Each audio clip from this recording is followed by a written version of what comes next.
এক ম্যাচ হাতে রেখে আয়ারল্যান্ডের বিপক্ষে ওয়ানডে সিরিজ জিতল বাংলাদেশ নারী দল। দ্বিতীয় ম্যাচে টাইগার্সদের জয়। 5 উইকেটে টস হেরে আগে ব্যাট করে 193 রানের বেশি তুলতে পারেনি আইরিশরা। জবাবে 37 বল হাতে রেখেই তা টপকে যায় নিগার সুলতানা জ্যোতির দল। সিরিজ জয়ের মিশনে কয়েন ভাগ্যটা সহায় ছিল না নিগার সুলতানা জ্যোতির। তবে ফিল্ডিং পেয়েও তা যে খুব মন্দ হয়নি সেটা বোঝা গেছে শুরু থেকেই। সুলতানা খাতুনের ঘূর্ণিতে মাত্র 2 রানে সাজঘরে আইরিশ ক্যাপ্টেন গ্যাবি লুইস।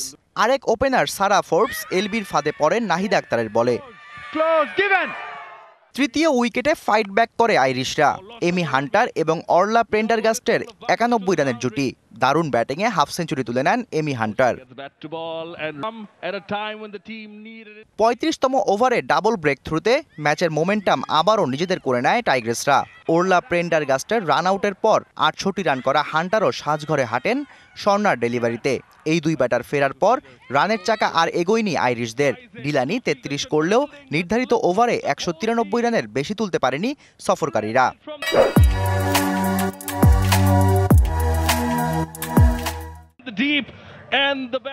লক্ষ্য তাড়া করতে নেমে শুরুতেই ওপেনার মুর্শিদা খাতুন হাঁটেন প্যাভিলিয়নে। তবে দ্বিতীয় উইকেটে ফারজানা ও শারমিন আক্তারের 85 রানের দুর্দান্ত জুটি। হাফ সেঞ্চুরি পূর্ণ করেন ফারজানা হক। সহজ জয়ের পথেই হাঁটে টাইগার্সরা। 50 করে ইনিংস আর টেনে নিতে পারেননি ফারজানা। ডিলানির বলে ক্যাচ আউট হয়ে হাঁটেন সাজঘরে। সঙ্গী হারিয়ে শারমিনও থামে 43 রানে। এরপর সোভানা মুস্তারি ভালো শুরু করেও ব্যর্থ। তবে ক্যাপ্টেন নিগার সুলতানা থাকেন আগ্রাসী মেজাজে। রানের গতি বাড়ে টাইগার্সদের। শেষ দিকে বাংলাদেশ ক্যাপ্টেন 40-এ থামলেও স্বর্ণার অপরাজিত 29 রানে বাকি পথ অনায়াসেই পাড়ি দেয় স্বাগতিকরা।